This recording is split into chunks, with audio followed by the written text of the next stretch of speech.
എല്ലാവർക്കും food and safari ചാനലിലെ മറ്റൊരു എപ്പിസോഡിലേക്ക് സ്വാഗതം. അപ്പോൾ ഇന്ന് നമ്മൾ ചെയ്യാൻ പോകുന്ന വീഡിയോ എന്ന് പറയുമ്പോഴത്തേക്കും വളരെ എളുപ്പത്തിൽ അങ്ങനെ താറാവ് കറി വെക്കാമെന്നുള്ളതാണ് നമ്മളിന്ന് കാണിക്കാൻ പോകുന്നത്.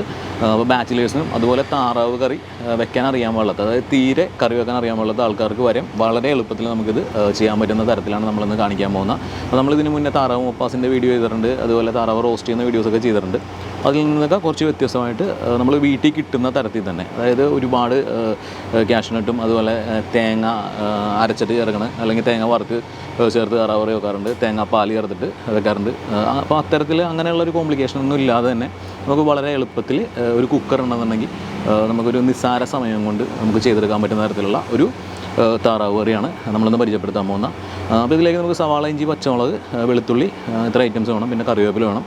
പിന്നീട് നമുക്ക് വീട്ടിൽ കിട്ടുന്ന തരത്തിലുള്ള അതിൽ കുറച്ച് നമുക്ക് ഇതായിട്ട് വരുന്നത് പെരിഞ്ജീരകം പൊടിച്ചാണ്. അപ്പോൾ പെരിഞ്ജീരകം ചേർത്ത് കഴിയുമ്പോഴത്തേക്കും താറാവിന് പ്രത്യേക ഒരു ഫ്ലേവർ ഉണ്ടാവും. അപ്പോൾ പെരിഞ്ജീരകം മാത്രമാണ് നമുക്ക്, അതായത് വീട്ടിലുണ്ടാവുന്ന പൊടികളെന്ന് പറയുമ്പോൾ നമുക്ക് മല്ലിപ്പൊടി, മഞ്ഞൾപ്പൊടി, മുളക് പൊടി, കുരുമുളക് പൊടിയൊക്കെ നമ്മുടെ വീട്ടിലെന്തായാലും ഉണ്ടാവും. അപ്പോൾ പെരിഞ്ജീരകം മാത്രം നമ്മളൊന്ന് പൊടിച്ചെടുക്കേണ്ടി വരും.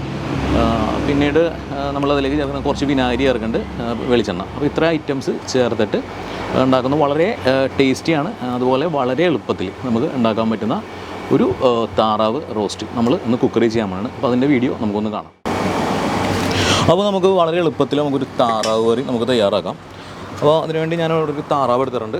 ഒരൊറ്റ താറാവ് ആണ് എടുത്തേക്കുന്നത്, നാടൻ താറാവാണ്. അപ്പോൾ താറാവ് നമ്മൾ 10 പീസായിട്ടാണ് താറാവ് കട്ട് ചെയ്തേക്കുന്നത്, വലിയ പീസായിട്ടാണ്. അതായത് ഒരു താറാവ് 10 പീസാക്കിയിട്ടുണ്ട്. അപ്പോൾ അത് എന്താണെന്ന് വെച്ച് കഴിഞ്ഞാൽ താറാവ് നമ്മൾ കുക്ക് ചെയ്ത് കഴിയുമ്പോഴത്തേക്കും വളരെ ചുരുങ്ങി പോകും. അപ്പോൾ അതുകൊണ്ടാണ് നമ്മൾ വലിയ പീസായിട്ട് നമ്മൾ കട്ട് ചെയ്തേക്കണം. പിന്നീട് കഴുത്തും അതുപോലെ കരളും പിന്നെ വട്ടും താറാവിൻ്റെ അതിനകത്ത് നമ്മൾ കറിയിൽ നമ്മൾ ചേർക്കുന്നുണ്ട്. അപ്പോൾ നമുക്ക് ഇതിൻ്റെ മസാല എങ്ങനെയാണ് നമുക്കൊന്ന് കാണാം. കഴുകി വൃത്തിയാക്കി വെച്ച താറാവിലേക്ക് നമുക്ക് സ്പൈസസ് ചേർത്ത് കൊടുക്കാം. പട്ട, ഗ്രാമ്പ്, ഏലക്ക, കുരുമുളക് നമ്മൾ 1 ടീസ്പൂൺ കുരുമുളകാണ് നമ്മൾ ചേർക്കുന്നത്. ഇതിലേക്ക് നമുക്ക് ലേശം കറിവേപ്പില ചേർത്ത് കൊടുക്കാം. പിന്നീട് നമുക്ക് താറാവിന് ആവശ്യമായിട്ടുള്ള ഉപ്പ് ചേർത്ത് കൊടുക്കാം. അടുത്തായിട്ട് നമുക്ക് ഇതിലേക്ക് പൊടികൾ എടുത്ത് കൊടുക്കാം. മഞ്ഞൾപ്പൊടി നമ്മൾ ഒരു 1/2 ടീസ്പൂൺ മഞ്ഞൾപ്പൊടി ചേർക്കുന്നുണ്ട്. പിന്നീട് നമ്മൾ മല്ലിപ്പൊടി ചേർക്കുന്നുണ്ട്. മല്ലിപ്പൊടി 3 ടേബിൾ സ്പൂൺ മല്ലിപ്പൊടിയാണ്, ഏതാണ്ട് 40 ഗ്രാമോളം വരും. പിന്നീട് നമുക്ക് ഗരം മസാല ചേർക്കാനുണ്ട്. ഗരം മസാല 1/2 ടീസ്പൂൺ ഗരം മസാല. പിന്നീട് പെരിഞ്ജീരകം ചേർക്കാനുണ്ട്. പെരിഞ്ജീരകം ഒരു ടീസ്പൂൺ പെരിഞ്ജീരകം. പിന്നീട് 1/2 ടീസ്പൂൺ കുരുമുളക് പൊടി. നമുക്കിനി വെളുത്തുള്ളി ചേർത്ത് കൊടുക്കാം. വെളുത്തുള്ളി നമ്മൾ 1/2 വെളുത്തുള്ളി തൊണ്ടോടി ചതച്ചാണ്. പിന്നീട് പച്ചമുളക്, നമ്മൾ ഇഞ്ചി ചേർക്കേണ്ടത്. ഇഞ്ചി ഒരു 20 ഗ്രാം ഇഞ്ചി ചെറുതായിട്ട് കട്ട് ചെയ്താണ്. പിന്നീട് നമ്മൾ പച്ചമുളക് ചേർക്കുന്നുണ്ട്. പച്ചമുളക് നീളത്തിൽ കട്ട് ചെയ്താണ്. 10 വലിയ പച്ചമുളകാണ് ചേർത്തേക്കണം. പിന്നീട് നമുക്ക് സവാള ചേർക്കാനുണ്ട്. സവാള 2 മീഡിയം സവാളയാണ് ചേർത്തേക്കണം.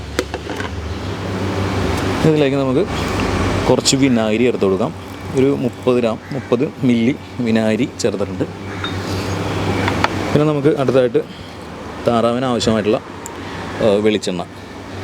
വെളിച്ചെണ്ണയാണ് നമ്മൾ ഉപയോഗിക്കുന്നത്.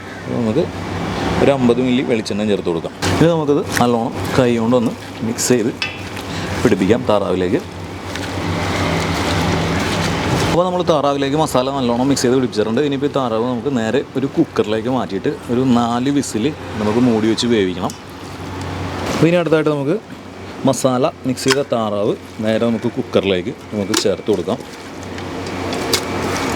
പിന്നെ ഇതിലേക്ക് വേറെ വെള്ളമൊന്നും ഒഴിക്കേണ്ട ആവശ്യമൊന്നുമില്ല. താറാവിൽ നിന്നുള്ള വെള്ളം തന്നെ ഇറങ്ങിക്കോളും.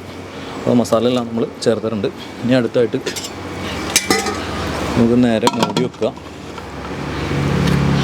വെയിറ്റിട്ടിട്ട് നമുക്കിതൊന്ന് വേവിച്ചെടുക്കാം. അപ്പോൾ നമ്മൾ താറാവ് വേവിച്ചെടുത്തിട്ടുണ്ട്. 4 വിസിലാണ് നമ്മൾ വേവിച്ചെടുത്തേക്കണത്. അപ്പോൾ താറാവിന് ഏകദേശം 4 വിസിൽ വേവ് മതി. അപ്പോൾ നമ്മൾ വെള്ളമൊന്നും ഒഴിച്ചിട്ടുണ്ടായില്ല. ഇതിൽ അത്യാവശ്യം താറാവിനുള്ള വെള്ളമൊക്കെ ഇറങ്ങിയിട്ടുണ്ട്.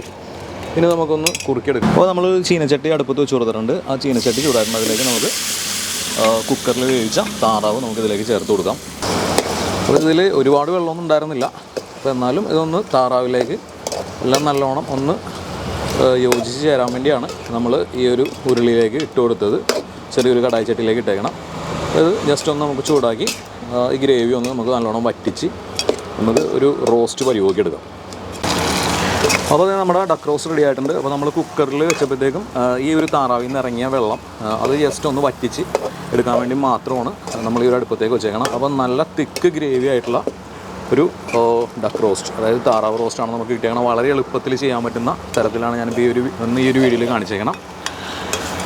അപ്പോൾ നമുക്ക് ഇതൊന്ന് അടുപ്പിൽ നിന്ന് നമുക്ക് താഴത്തേക്ക് ഇറക്കി വെക്കാം. അപ്പോൾ നമ്മുടെ ഇന്നത്തെ റെസിപ്പി ആയിട്ടുള്ള വളരെ എളുപ്പത്തിൽ തയ്യാറാക്കാൻ പറ്റുന്ന താറാവ് റോസ്റ്റ് റെഡി ആയിട്ടുണ്ട്. അപ്പോൾ നമ്മളത് കുക്ക് ചെയ്തിരിക്കുന്ന താറാവ് കുക്ക് ചെയ്തിരിക്കുന്നത് നമ്മൾ കുക്കറിലാണ്. കുക്കറിൽ നമ്മൾ 4 വിസിൽ വേവിച്ചിട്ട്, അപ്പോൾ പല കുക്കറിലും ചിലപ്പോൾ പ്രഷർ വേരിയേഷൻ അങ്ങോട്ടും ഇങ്ങോട്ടും വ്യത്യാസം വരാം. ചിലയിൽ 3, ചിലയിൽ 5 വരെ ചിലപ്പോൾ വേവ് പോവും. അപ്പോൾ നമ്മുടെ ആ ഒരു കുക്കറിൽ വേവിച്ച താറാവ് റോസ്റ്റ്, അതായത് നമ്മൾ കുക്കറിൽ വേവിച്ചിട്ട് താറാവിൽ നിന്ന് വെള്ളം ഇറങ്ങി വരും. അപ്പോൾ ആ ഒരു വെള്ളം നമ്മൾ നേരെ ഒരു ചീനിച്ചട്ടിയിലേക്ക് ഇട്ടിട്ട് നല്ലോണം വറ്റിച്ച് നല്ല ഡ്രൈ റോസ്റ്റാക്കി എടുത്തേക്കണ താറാവ് കറിയാണ് നമ്മൾ ഇന്ന് തയ്യാറാക്കിയിരിക്കുന്നത്. അപ്പോൾ നമുക്ക് ഇത് ബാച്ചിലേഴ്സിനും അതുപോലെ തന്നെ ഈ പറഞ്ഞ പോലെ കുക്ക് ചെയ്യാനായിട്ട് അങ്ങനെ കാര്യമായിട്ട് കുക്ക് ചെയ്യാൻ അറിയാമുള്ളത് ആൾക്കാർക്ക് പോലും ഫോളോ ചെയ്യാൻ പറ്റുന്ന തരത്തിലാണ് ഞാനിപ്പോൾ ഇന്നത്തെ ഒരു വീഡിയോ ചെയ്തിരിക്കുന്നത്. താറാവൊക്കെ മിക്കവാറും ആളുകൾ വെക്കുമ്പോഴത്തേക്കും വെക്കാനായിട്ട് ചെറിയൊരു ബുദ്ധിമുട്ട് കാരണം അങ്ങനെ ആൾക്കാർ ഒരു താറാവ് വെക്കാറില്ല, അതായത് കുക്ക് ചെയ്യാൻ അറിയാമുള്ളത് ആൾക്കാർ. അപ്പോൾ അത്തരത്തിലുള്ള ആൾക്കാർക്ക് വളരെ എളുപ്പത്തിൽ ചെയ്യാൻ പറ്റുന്ന തരത്തിലുള്ള ഒരു റെസിപ്പിയാണ് നമ്മളിന്ന് പരിചയപ്പെടുത്തേക്കണം. പിന്നെ ഈ ഒരു താറാവ് റോസ്റ്റ് എന്ന് പറയുമ്പോഴത്തേക്കും നമുക്ക് കോമ്പിനേഷനായിട്ട് വരുമ്പോൾ നമുക്ക് അപ്പത്തിൻ്റെ കൂടെയും ചോറിൻ്റെ കൂടെയൊക്കെ നോർമലി നമുക്ക് ചോറിൻ്റെ കൂടെയൊക്കെ കഴിക്കാൻ പറ്റുന്ന തരത്തിലുള്ള ഒരു റെസിപ്പി തന്നെയാണ് ഡക്ക് റോസ്റ്റ് എന്ന് പറയുന്നത്. അപ്പോൾ എല്ലാവരും തീർച്ചയായിട്ടും റെസിപ്പി ഒന്ന് ട്രൈ ചെയ്ത് നോക്കുക. ഇഷ്ടപ്പെട്ട് കഴിഞ്ഞാൽ ചാനൽ ലൈക്ക് ചെയ്യുക, ഷെയർ ചെയ്യുക. സബ്സ്ക്രൈബ് ചെയ്ത ആൾക്കാരാണെന്നുണ്ടെങ്കിൽ ചാനൽ സബ്സ്ക്രൈബ് ചെയ്യുക. അപ്പോൾ നമ്മളിതിന് മുന്നേ ഇത്തരത്തിൽ താറാവ്, അതായത് താറാവ് നമ്മൾ മപ്പാസ് വെച്ചിട്ടുണ്ടായിരുന്നു, അതുപോലെ ബിരിയാണി വെച്ചിട്ടുണ്ടായിരുന്നു. അപ്പോൾ അതൊക്കെ കുറച്ച് ബുദ്ധിമുട്ടുള്ള കാര്യമാണ്. അതായത് പാചകത്തിനോട് അത്ര താല്പര്യമില്ലാത്ത ആൾക്കാർക്ക് ഇത് ഉണ്ടാക്കുക എന്ന് പറഞ്ഞാൽ കുറച്ച് ബുദ്ധിമുട്ടുള്ള കാര്യമാണ്. അപ്പോൾ ഇത് അല്ലാതെ നമുക്ക് പെട്ടെന്ന് വളരെ എളുപ്പത്തിൽ ചെയ്യാൻ പറ്റുന്ന രീതിയാണ് നമ്മളിന്ന് പരിചയപ്പെടുത്തിയിരിക്കുന്നത്. അപ്പോൾ ഇനി അടുത്ത നമുക്ക് ക്രിസ്മസിൻ്റെ 1-2 റെസിപ്പികളും കൂടെ നമുക്ക് പരിചയപ്പെടുത്താനുണ്ട്. അപ്പോൾ നമുക്ക് അടുത്ത ദിവസങ്ങളായിട്ട് നമുക്ക് ആ വീഡിയോസ് നമുക്ക് കാണാം.